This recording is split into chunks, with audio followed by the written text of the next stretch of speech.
Radio Espace, Espace TV, les grandes gueules, la prolongation. La prolongation avec vous, supporters, évidemment. Merci à vous tous qui nous écoutez et qui nous regardez à la télévision. Continuez à réagir, évidemment. Encore une fois, grâce à vous, évidemment, tous les jours, tous les matins. On bat le record, évidemment. Merci à vous tous à l'international. Merci à ceux qui nous rejoignent, évidemment, sur Facebook, entre autres. Si tout va bien, si du côté de la régie, nous allons faire un saut du côté de l'aéroport international de Conakry-Bessia, d'où nous attendons donc Daoud Mohamed Kamara, toute l'équipe, mobilisé évidemment, une édition spéciale à suivre, pourquoi pas avec l'arrivée de Moussa Dadis Kamara ce matin. Si vous le voulez bien, du côté de la régie. Beaucoup de réactions évidemment avec les auditeurs. On va continuer le débat avec notre invité ce matin qui est déjà dans ce studio. On va continuer le débat dans un instant. Mais d'abord, quelques réactions si vous voulez avec Alpha Moussa Makadabi qui nous écrit: je ne suis pas d'accord avec Guiba. Kaba Diawara, au-delà d'être coach, est un observateur de football qui a une information, peut-être il veut dire qui a une information sur tous les joueurs, sur tous les autres. Madi Camara et Kamano ont menti sur leur état de santé afin de refuser donc la sélection. Contrairement à Nabi Keïta et Diawara qui étaient effectivement blessés, tous les journalistes de ce pays ont salué donc cette décision de Kaba Diawara. C'est Alpha Moussa Makadabi évidemment qui nous envoie ce message. On va continuer le débat, mon cher Tamba, avec vous, avec notre invité. Petit retour, Lamine, sur ces affiches. Ouais.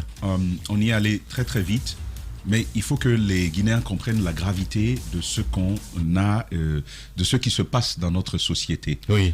Nous sommes en train de tolérer l'expression.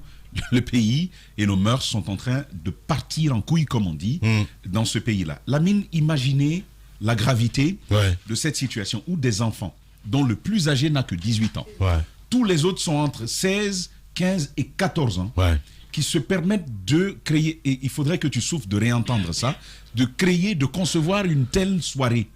Une soirée que l'on dénomme à la face du monde et qu'on n'a pas honte d'afficher, on se doite. Et acte 2, c'est l'acte 2 d'une soirée, c'est une récidive. Et cette soirée a pu avoir lieu sur le territoire guinéen le vendredi 10 décembre. Et c'est dans un endroit tenu par des gens normalement adultes. Et on va bien entendu dire le lieu, c'est au Dynamic Night Club. Pour ceux qui le savent, il s'agit de l'ex-Reina et c'est à Taouya que ça a pu avoir lieu. Avec des invités particuliers, Antoine a également une telle affiche, mais particulièrement renversante, sur la gravité de ce qui est en train de se passer, avant de revenir à notre invité. Oui, si pour le premier, ça a eu lieu à Taouya, le deuxième, ils ont délocalisé, et dans un espace non des moindres, ce n'est pas loin de... Vas-y. C'est non loin d'une université connue de Lambani. Et donc, apparemment, ça n'a pas eu lieu, mais il y a des artistes qui ont été invités à cet événement. Ce sont les noms qui me font qui sont très bizarres. Un artiste qui s'appelle Dépotoir. Un autre qu'on appelle Flaco. Regardez des noms comme ça, artistes. Oui, ce sont des artistes. Rien que dans ton nom, ça détruit l'éducation chez les jeunes. Et des chambres VIP à hauteur de 700 000. Et voilà. Et plus accès à la piscine. Bien. Dans ces chambres, qu'est-ce qu'on va y faire? Bien. On va continuer le débat avec notre invité, évidemment. Alors, avant la pause, je posais la question à savoir les profils, justement, de ces personnes-là. Vous parlez de pères de famille. Qu'est-ce qu'on peut dire? Est-ce que c'est des malades à la fin? Parce que il y a ces choses qui se passent, on se dit, c'est juste mais inimaginable. On ne peut pas être normal en fait, c'est pas possible.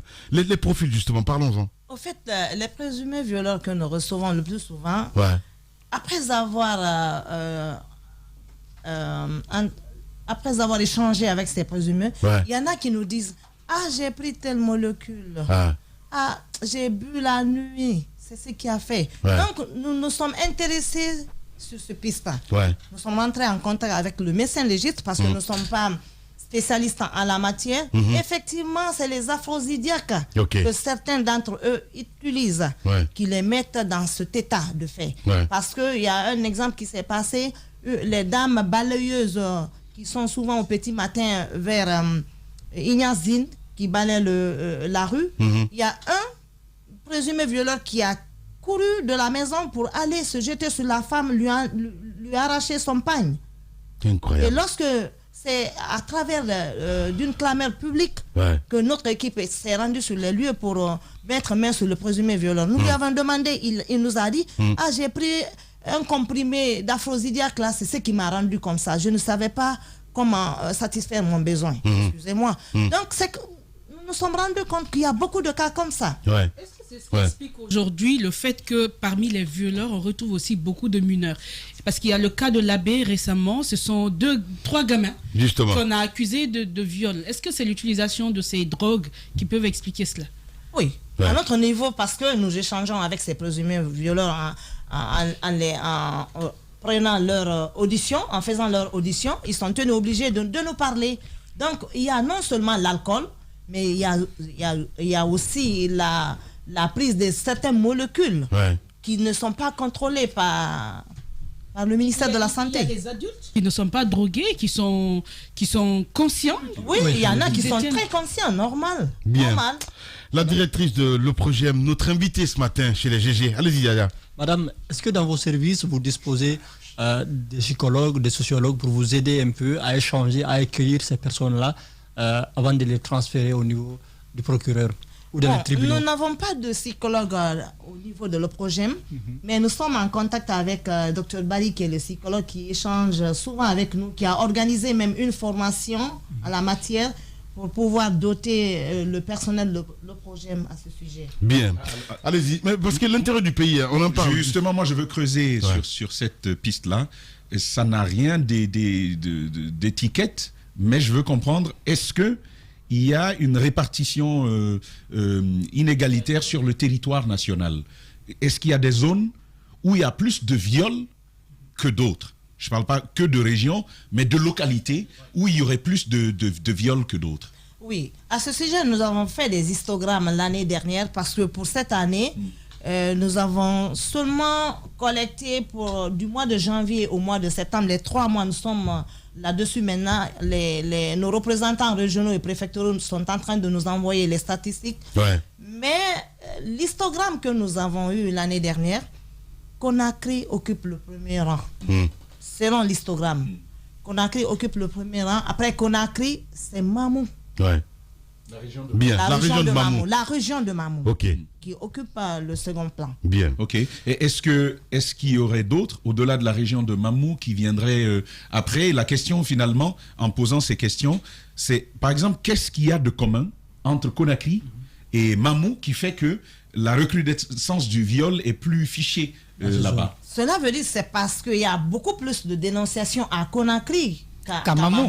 Donc cela ne veut pas dire que ça se passe beaucoup plus dans ces régions, mais c'est parce que c'est là qu'on dénonce le plus. Parce que, je vous précise de passage que lorsque le PNUD a fait une tournée au niveau de l'intérieur du pays, souvent ils le font, ils sont arrivés à Mamou, ils sont tombés sur un cas spécifique, ils se sont rendus compte qu'il fallait les accompagner en termes de renforcement des capacités opérationnelles. Parce que quand vous êtes en face d'une victime, il faut la prendre en charge, il faut la référer directement au niveau de la médecine légale. Il ne faudrait pas s'asseoir pour l'entendre faire son audition. Sinon, vous risquez de perdre les preuves. Donc, automatiquement, ils ont organisé une formation pour la région de Labé et de Mamou et nous nous sommes rendus sur les lieux pendant une semaine pour donner cette formation. Je voudrais vous entendre sur les cas qui débouchent souvent par des meurtres, parce que nous en enregistrons souvent, que ce soit du côté de Mamou ou ici à Conakry pour les cas qui sont signalés. Est-ce que c'est fréquent des cas de viol qui débouchent sur qui finalement dont les victimes sont emportées? Oui, il y a souvent. Vous avez des chiffres? Non, nous n'avons pas fait un total par rapport à ces cas de meurtre. Mais je tiens compte, dans nos statistiques, on va le faire. On va essayer de faire une répartition entre les cas de meurtre et les cas viol avec meurtre. Exactement, on va le faire. Une question, et la question c'est sur les profils toujours. Vous dites souvent c'est l'alcool ou les aphrodisiaques. Est-ce qu'aujourd'hui, au-delà de ça, il n'y a pas une nécessité de faire des études anthropologiques pour comprendre un peu le phénomène dans Nous avons envisagé cela avec notre ministre de tutelle et nous le ferons. D'accord.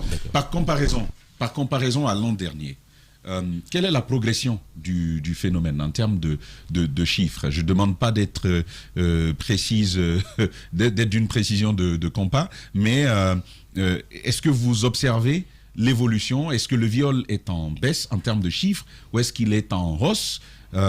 Et par rapport à l'année dernière, quels sont les facteurs qui auraient changé pour qu'aujourd'hui on en soit au constat que vous allez nous dresser? Oui, parce que si nous prenons l'année dernière, nous avons enregistré 374 cas de viol. 374. Oui, 374. Oui, pour l'année 2020.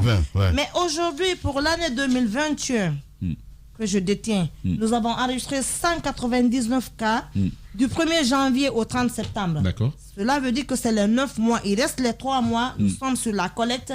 C'est après la collecte de ces 3 mois que nous vous donnerons le total qui couvre l'année. D'accord. Maintenant, comment vous consolidez? Parce que nous savons que la médecine légale, Diba était revenu là-dessus, et il y a une autre entité qui travaille également là-dessus. La BSPB. Est-ce que vous travaillez ensemble, la comment gendarmerie? Comment vous faites pour la consolidation pour que, en fin d'année, on ait un regard complet de la situation? Bon, le ministère de l'Action sociale a posé ce problème à travers la Direction nationale de l'enfance pour que ces statistiques qui sont éparpillées soient regroupées dans une seule base de données. En tout cas, c'est en cours. Le directeur national de l'enfance a manifesté le désir pour que cela se fasse. Parce que comme ça, là, chacun dans son entité donne ses chiffres. Et comme ça, là, on ne peut pas. La médecine légale donne ses statistiques, le projet à travers la police nationale donne ses statistiques, la brigade aussi. Bien. Notre invité ce matin, mesdames et messieurs, sur Radio Espace. Dans un instant, le débat continue. Il se passe dans la vie politique tant d'événements inattendus, bizarres, que la Guinée paraît fumer la moquette. Chez les GG, la politique, vie de société, les grandes gueules, pour l'intérêt de la Guinée. Matin sur Radio Espace, également sur Espace TV, si vous le voulez bien, du côté de la régie. Nous allons essayer de faire un point, évidemment. Si Daouda Mohamed Kamara, évidemment, est près de ce côté, on va essayer de le retrouver du côté de l'aéroport international de Conakry-Bessia, d'où nous attendons nos reporters, évidemment, sur le terrain. C'est comme vous voulez, parce que j'ai pas le retour dans le studio, on verra bien ça un peu plus tard. On va continuer le débat, Diba, allez-y. Oui, justement, puisque vous parlez de statistiques, il faut faire une agrégation des statistiques. Il y a aussi le club des jeunes filles leaders de Guinée qui a enregistré plus de 100 cas de viol sur l'année 2021. Donc il y a une nécessité aujourd'hui de regrouper tous ces statistiques. Ma question, c'est par rapport aux mœurs. Tout récemment, il y a un fait qui a défrayé la chronique, puisque au-delà des viols, c'est aussi les mœurs, votre mission, le projet.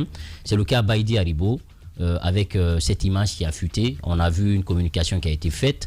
Comment vous procédez à ce jour? Vous êtes à quel niveau sur ce dossier?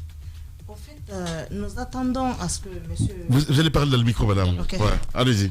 Au fait, nous attendons à ce que cette personnalité soit dans le pays pour que nous puissions échanger avec lui, pour connaître au moment de la prise de ces images, est-ce qu'il était consentant? On veut le savoir d'abord. Parce que n'oubliez pas, il y a l'outrage public, il y a aussi l'atteinte à la vie privée qui est là. S'il nous dit que ce n'est pas lui, il ne savait pas, la personne qui a dû publier cette image doit être interpellée pour nous dire comment et pourquoi la personne a diffusé cette image.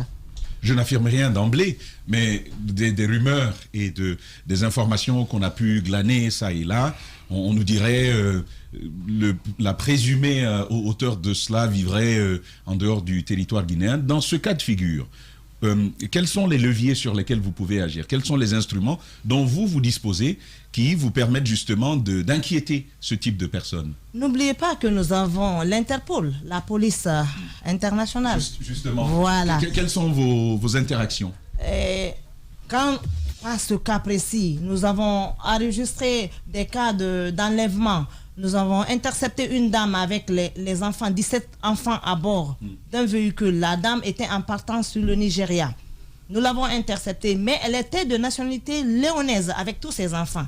Nous sommes rentrés en contact avec le BCN Interpol Guinée à travers lui qui a contacté son homologue de la Sierra Leone et une équipe a quitté la Sierra Leone d'Interpol est venue. Nous avons procédé à une remise entre police parce que la dame qui était ravisseuse et tous ses enfants qu'elle détenait étaient tous de nationalité léonaise. Ils sont repartis dans leur pays. 2 semaines après, il y a une équipe léonaise qui est venue d'Interpol pour nous dire que la femme a été jugée et condamnée. Elle a été placée sous mandat de dépôt à la maison centrale en Sierra Leone. Et les enfants, jusqu'à présent, ils sont en train de rechercher les parents biologiques des enfants. C'est pour vous dire... En voulant ce même type de service, vous, la Guinée, vous avez bénéficié une fois d'un tel apport de la part d'une police africaine? Concernant les cas, des cas pareils, soit dans votre domaine d'intervention, en tout cas pour ceux qui vous concernent, bien sûr. Non, mais sinon, nous le faisons. Alors, sur le cas Baïdi, la question, je veux lever la nuance. Qu'est-ce qui vous intéresse exactement? La personne qui a filmé ou la personne qui a diffusé? Parce que celle qui a filmé peut ne pas diffuser. C'est l'image qui nous intéresse. Ça, c'est une infraction à la loi pénale. Une personne lambda qui voit cette image est touchée, est choquée. C'est ce qui nous intéresse. C'est l'infraction qui nous intéresse. Ce n'est pas la personne qui nous intéresse, mais l'infraction qui a été commise qui nous intéresse. Alors, à l'autre question, en off, on parlait justement, pour revenir sur cette question de justice, vous nous parliez d'un cas, un coupable qui a été puni, qui n'a pas purgé sa peine et qui vous a nargué en venant vous saluer. Dites-nous, est-ce que c'est fréquent de tels cas? Oui, ça c'est vrai, c'est un dossier, c'était un viol collectif. Un viol collectif, 2 personnes sur une fille âgée de 14 ans dans une école de la place. Et lorsque nous avons été saisis, nous avons interpellé les 2 présumés violeurs. Il n'y a pas eu pas mal d'intervenants. Voilà. Il n'y a pas eu pas mal de personnes qui ont intervenu dans le dossier, mais cela ne nous a pas empêché de déférer le dossier. Nous avons déféré le dossier. Quelque temps après, nous nous sommes rendus compte que les personnes étaient en dehors de la prison.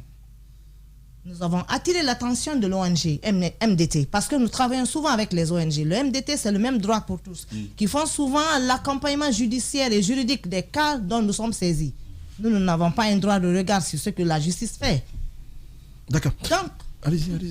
Voilà. Donc, nous avons attiré l'attention du MDT là-dessus, à propos du dossier en question. Et le MDT, je pense, a pris attache avec le procureur général qui a fait un rappel. Les présumés violeurs ont été rappelés. C'est dans la salle d'audience qu'un mandat de dépôt a été décerné contre eux, jugé et condamné à 10 ans de prison ferme. Dans la salle d'audience. Quelque temps après, il y a l'un qui est venu me saluer. Mais je ne revenais pas. Bien. Donc, c'est des cas de récidivisme. Nous souhaiterons vraiment prochainement que de tels cas ne reviennent pas. Ouais. Il y avait eu condamnation, hein? Il y avait bien. C'est dans la salle d'audience que la condamnation, un mandat de dépôt a été décerné contre les 2. Condamné à 10 ans de prison ferme. Okay. Allez-y, mon cher Antoine. Oui, l'autre question, c'est le cas de l'imam, ou le présumé imam, vous allez nous le confirmer ce matin. C'est un cas qui s'est passé récemment à Yimbaya, où une jeune fille de 14 ans est tombée enceinte des suites d'un cas de viol dénoncé. Dites-nous, est-ce que la personne mise aux arrêts est imam et qu'est-ce qui s'est passé? En fait, la personne qui a été interpellée par nos services est allée en Mauritanie pour suivre les cours de théologie. Donc, il fait prier les gens dans cette mosquée. Mais lorsque nous nous sommes entretenus avec la victime et les parents de la victime était là pour apprendre. Elle avait un sentiment pour la religion. Elle tenait à avoir une connaissance requise dans le cadre religieux. C'est ainsi que la famille l'a confié à l'imam. Ouais. Et il y a eu ce problème. Lorsque nous avons été saisis du dossier, nous l'avons interpellé. Mais il a toujours nié les faits. Nous l'avons interrogé, nous avons référé la victime à la médecine légale. C'est la médecine légale d'ailleurs qui nous a confirmé qu'elle était en état de famille. Et nous avons déféré automatiquement le dossier. Vous confirmez qu'il est imam? Oui. Parce qu'il y a eu des propos... Selon ce qu'il a dit... Les grandes gueules. Voilà, on va essayer d'avancer. On n'a que 5 minutes avant de rendre l'antenne. Allez-y. Pardon. D'accord. Donc, deux questions pour ma part rapidement. J'aimerais avoir le cœur net sur une information qui a circulé, dont certains médias d'ailleurs ont parlé. Et est-ce que chez vous, il vous arrive de recueillir des cas de viol sur hommes? est-ce qu'il arrive que des hommes soient violés? Bon, pas les hommes soient violés. Pour compléter, il y a le cas de Kindia. Des grandes gueules. dont on nous a parlé. Oui, le cas de Kindia, attention, le cas de Kindia, nous avons nos représentants dans les préfectures. Notre représentant qui se trouve à Kindia, nous l'avons appelé pour lui demander de s'y rendre à Foulaya pour vérifier les faits. Effectivement, il est parti, mais il n'a eu aucun répondant. Bien. Et je peux me prononcer sur quelque chose que j'ai géré, mais quand je ne gère pas un dossier ou mon service ne gère pas un dossier, je ne peux pas en parler. Donc, cas de viol sur homme, pour vous, vous n'avez jamais traité un tel? Nous avons des hommes qui viennent se plaindre chez nous. Des grandes gueules. Dans d'autres cas liés au VBG. Qui sont frappés par leur épouse? Oui. Bien sûr. Oui, les hommes battus chez vous, oui, les hommes battus. Oui. C'est quoi l'ampleur d'un tel phénomène? Les hommes battus? Oui. Ils sont nombreux, c'est quoi l'ampleur? Non, le cas est un film par rapport aux femmes. Parce que c'est les femmes qui viennent beaucoup plus. Je pense qu'il y a une réticence au niveau des hommes. Oui, une réticence. Voilà. Je pense qu'il va falloir porter des programmes pour sensibiliser aussi les hommes pour que la parole masculine se libère, qu'elle puisse se libérer. Parce qu'effectivement, s'il y a 10 qui se sont plaints sur une année, c'est qu'il y a 1000 qui en souffrent ici. Maintenant, parce que même verbalement aussi, il y a les femmes qui agressent. Oui, mais nous sommes souvent victimes. Hein. C'est vrai. Nous, les hommes, il faut faire tomber à culpa Tamba pendant qu'on y est. On souffre beaucoup. On souffre. Franchement, on souffre. Je veux terminer. Mais non, monsieur Tamba. Mais Tamba quand même. Nous sommes là pour tout le monde. Si. Nous sommes là pour tout le monde. Dites-nous ça, madame, s'il vous plaît. Pas seulement les femmes. Nous sommes là pour tout le monde. Le nom même du service OPROGEM, Office de protection du genre, de l'enfance et des mœurs. Nous sommes là pour tout le monde. Le genre, la répartition des tâches. Bien fait. Alors, merci Tamba. Ma deuxième dernière question. On va essayer de partir sur le Juste ma dernière question. Parce que je rappelle que c'est sur nos antennes que Lamine a affirmé qu'il avait été frappé par une femme. Évidemment. Désormais, il peut vous rencontrer. Alors, c'est même pas en Guinée, ça. Madame, moi, plus sérieusement aussi, hein, j'étais tout aussi sérieux sur la question précédente. Vos conditions de travail, finalement, parce que... Il fallait qu'ils le disent. Non, mais c'est fou, ça. Oui. Oui. Alors, vos conditions de travail, moi, c'est pas la première fois que je visite vos locaux. Franchement, et avec tout le respect, c'est pas des bureaux. Là où vous êtes, c'est compliqué. Bien. Comment vous en sortez? Quelles sont vos ressources finalement, en termes de logistique, en termes d'équipement de travail? Parlez-nous librement, quoi. Oui, vous avez raison. Nous sommes dans des bureaux exigus, c'est vrai. Mais je vous annonce cette bonne nouvelle. L'Union européenne vient de nous offrir un bâtiment flambant neuf, R+2. Tout est équipé. Bien. Et dans les jours à venir, vous serez les invités. Et la logistique, c'est l'Union européenne, ça. L'État fait quoi pour vous? Moi, je veux comprendre. Parce que on peut pas dire que à septembre, nous sommes à plus de 200 cas de viol et que on voit les bureaux qu'on a vus chez vous. Oui, mais le ministre de tutelle, le lundi, nous a offert un véhicule qui nous permettra aussi d'être visible sur le terrain. On va revenir. C'est le lieu pour nous de le remercier. Madame, je vais dire pour vous ce que j'ai observé. Oui. Monsieur le ministre, merci pour le véhicule. Mais il faut plus de véhicules, il faut plus de moyens. Monsieur le ministre, pour cette entité-là, on ne peut pas continuer à violer des femmes, battre des gens de cette façon et que l'on s'en tienne à un seul véhicule. D'ailleurs, j'ai vu le véhicule. C'est pas flambant neuf. C'est un véhicule qui a déjà servi, que l'on vient donner à cette direction. Pour une question aussi stratégique, il faut des voitures. D'ailleurs, ils n'ont que 2 imprimantes. Tout le service, que 2 imprimantes. Quand l'encre finit là-bas, je crois que ça passe des années avant de pouvoir remplacer. Plus sérieusement, outiller une telle entité. Bravo pour le geste, parce que ça ne vient que d'arriver. Il en faut plus. Et c'est le message à passer ce matin. Voilà, les grandes gueules continuent sur Radio Espace. Les journalistes accoucheurs de vérités diverses, pertinents et rusés, sans langue de bois, cultivés, nécessaires pour des journalistes. Les grandes gueules, des personnalités acquises par le travail, ce qui leur donne poids et légitimité à interviewer tout le monde. L'épopée des grandes gueules ou le socle de la liberté d'expression en Guinée depuis plus de 10 ans. Priorité au direct dans cette émission Les Grandes Gueules sur Radio Espace Guinée, mesdames et messieurs, sur Espace TV, Jacques Lewalino. Voilà, c'est le jour J, l'arrivée de Moussa Dadis Camara. L'arrivée du capitaine Moussa Dadis Camara, nous apprenons qu'il a déjà bougé de Ouagadougou. L'arrivée est prévue ici à 12h55. Ouais. Dans une heure, on va dire. Voilà, c'est bien cela. Dans une heure déjà. Ouais. Donc, des informations que nous avons, c'est qu'il vient et puis il aura certainement une petite communication à l'aéroport. Et contrairement à ce qu'on avait cru qu'il pourrait se rendre à son domicile, aux dernières nouvelles, on nous apprend qu'il pourrait aller dans un hôtel vers Kaloum. Voilà. Bon. On va essayer de partir sur le terrain, d'où nous attend donc Daouda Mohamed Camara. Daouda, bonjour. Et quelle est l'atmosphère sur le terrain, Daouda Mohamed Camara? Bonjour Lamine, bonjour à tous. L'atmosphère sur le terrain, il faut le dire que déjà le dispositif sécuritaire est déployé. Les policiers et les gendarmes sont déployés pour sécuriser les endroits. Et pour l'instant, on attend de savoir à quelle heure exactement, parce qu'on nous dit que c'est à 12h55. Mais il n'y a pas encore de regroupement des militants ou des sympathisants de Moussa Dadis Camara qui puissent se mobiliser pour être là. Mais pour l'instant, les journalistes et les forces de sécurité sont mobilisées pour attendre. On essaie de rentrer pour voir si on peut être sur la piste et attendre l'arrivée de Dadis Camara. D'accord. Et Daouda Mohamed, nous apprenons à lieu place de sa maison qu'il va finalement changer d'itinéraire où il doit aller après avoir atterri à l'aéroport Ahmed Sékou Touré.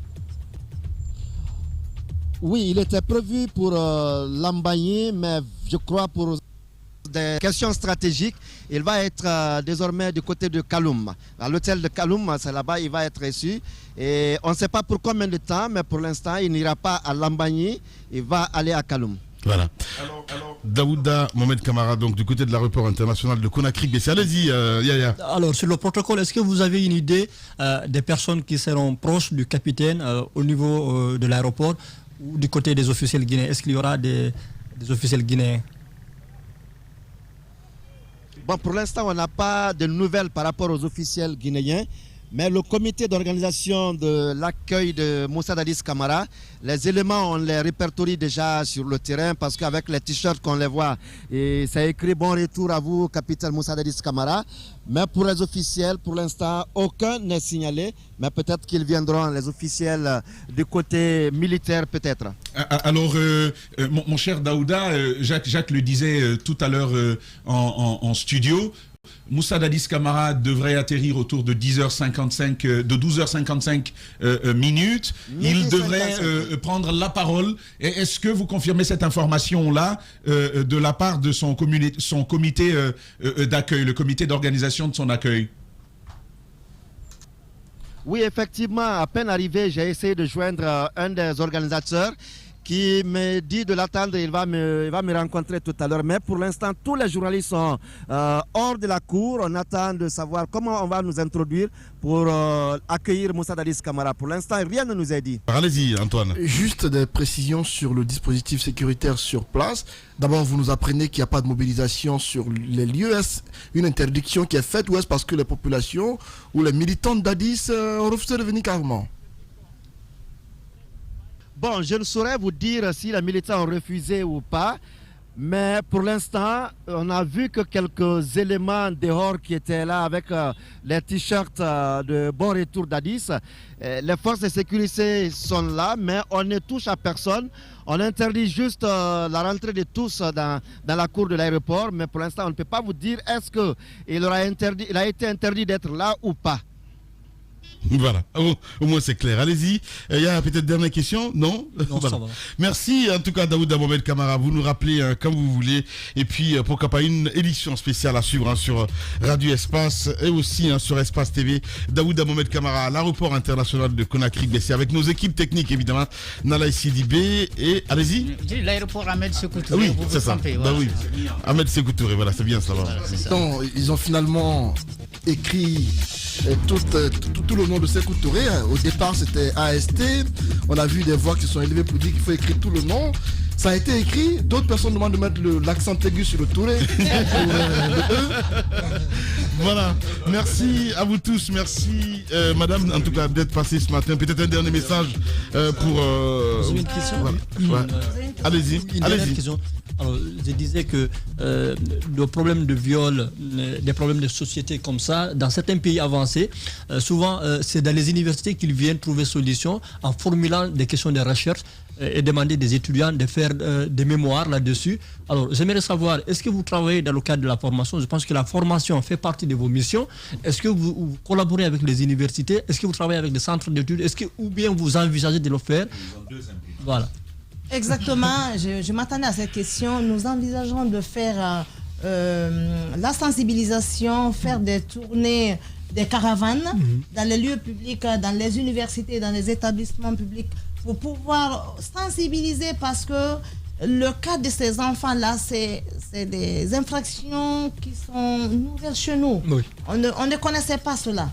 À cause de ça, d'ailleurs, le ministre de tutelle a pris attache avec l'Agence nationale du système de régulation en ligne pour pouvoir nous octroyer une formation au niveau de tous les OPJ et qui auront la charge de ces dossiers. Alors, ce que Yaya dit et qui est très central, c'est finalement que dans votre planification, et je pense que vous devriez avoir soit l'appui du département ou des partenaires, que la recherche soit d'abord financée auprès d'étudiants qui sont choisis.